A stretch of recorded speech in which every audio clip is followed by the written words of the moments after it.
Israel के बीर शहर में तबाही हुई है। जिस तरीके से दोनों देशों के बीच में हमले लगातार जारी है, जंग लगातार जारी है, तो शहरों में कई जो नुकसान है वो देखने को मिल रहा है। ताबिश बिल्कुल, और ये आप देखिए ताज़ा तस्वीरें जो यहाँ पर मीडिया है वहाँ का, उसके हवाले से ये अपडेट यहाँ पर दिए जा रहे हैं। ये देखिए कि मिसाइल आकर यहाँ पर गिरी तो जो लोग वहाँ पर मौजूद थे, अफरा तफरी उनके अंदर फैल गई कि अभी तो यहाँ पर सीज़फायर की बात हो रही थी और अचानक से ये हमले फिर आखिर यहाँ पर कैसे हो रहे हैं। बीर शेवा शहर है जहां पर ईरान ने मिसाइल दागी है और बीर शेव में रिहायशी बिल्डिंग पर ये जब मिसाइल आकर गिरी तो रिहायशी बिल्डिंग तबाह होती हुई यहाँ पर नजर आई।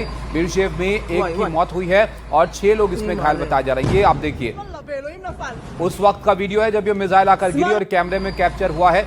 3 लोगों की मौत हो गई है। आयुषी, ये बड़ा अपडेट है यहाँ पर कि सीज़फायर की घोषणा के बाद धमाका होता है, हमला होता है और 3 लोगों की यहाँ पर जान चली गई है इस अटैक में।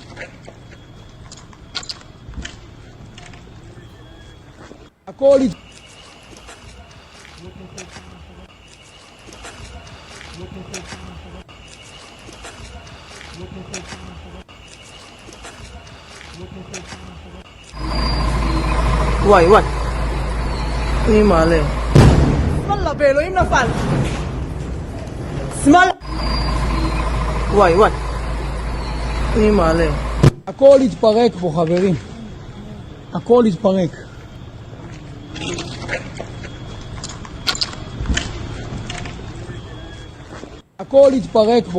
तो आप देखिए जो हालात हैं वो किस तरह के यहाँ पर हैं। लोग भी हैरान हैं, हतप्रभ हैं इस हमले को देखकर कि ये बड़ा नुकसान यहाँ पर हमला कर गया है। 3 लोगों की जान चली गई है। प्रोफेसर स्वर्ण सिंह हमारे साथ हैं, विदेश मामलों के जानकार हैं, और साथ ही सविता पटेल भी हमारे साथ हैं, वरिष्ठ पत्रकार आप हैं, वो भी हमारे साथ जुड़ेंगी। लेकिन स्वर्ण सिंह जी, आपके पास यहाँ पर आता हूँ। विदेश मामलों का बहुत अच्छे से समझते हैं।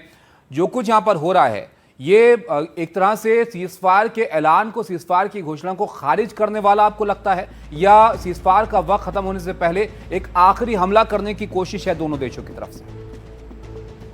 कह सकते हैं कि शायद ये हमले अपने आप में एकदम खत्म नहीं होंगे और उसके साथ सीज़फायर की जो खबर है वो भी काफ़ी ज़बरदस्त है, एक तरह से कह सकते हैं, क्योंकि ज़्यादातर ये उम्मीद नहीं की जा रही थी कि ये युद्ध इतनी जल्दी बंद हो जाएगा, क्योंकि ये दोनों इजराइल और ईरान कट्टर दुश्मन हैं एक दूसरे के और एक दूसरे को समाप्त करने, ख़त्म करने की बात करते हैं, डेथ टू ईच अदर की बात करते हैं। तो क्या राष्ट्रपति ट्रंप के दबाव में आकर, जैसा वो कह रहे हैं, इस तरह की कोई बातचीत हुई है या युद्ध विराम होने वाला है? इसको अभी मुझे लगता है कुछ घंटों में, कुछ समय में लगेगा अभी इसको समझने में।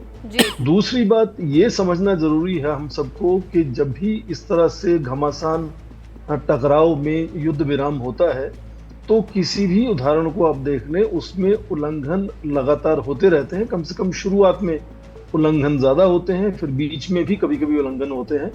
तो ये यदि इस तरह से मिसाइल दागे जा रहे हैं, जब बॉम्बार्डमेंट हो रही है, तो ये बिल्कुल झुठला नहीं देता कि युद्ध विराम की कोई भी बातचीत नहीं हो रही। ये तो ऐसे लग रहा है कि जबरदस्ती थोपा गया है सीज फायर दोनों देशों के बीच में। एक तरफ तो आप शांति की बात करते हैं, दूसरी तरफ आप दोनों देश एक दूसरे पर हमला कर रहे हैं, एक दूसरे के लोगों को मार रहे हैं। क्या सच में सीज फायर हुआ है इन दोनों देशों के बीच में? जैसे कि आप भी बता रहे हैं कि एकदम से ये सीज फायर का ऐलान कर दिया जाता है, और इससे पहले ही दोनों देशों के अगर तेवर देखे जाए तो वो ठीक नहीं थे। ईरान ने कह दिया था कि अमेरिका ने हमला किया है तो हम भी इसका वैसे ही जवाब देंगे जैसे उसने दिया है। तो क्या सच में दोनों देशों की तरफ से सहमति अपनी तरफ से जताई गई थी सीज फायर के लिए, ये लगता है?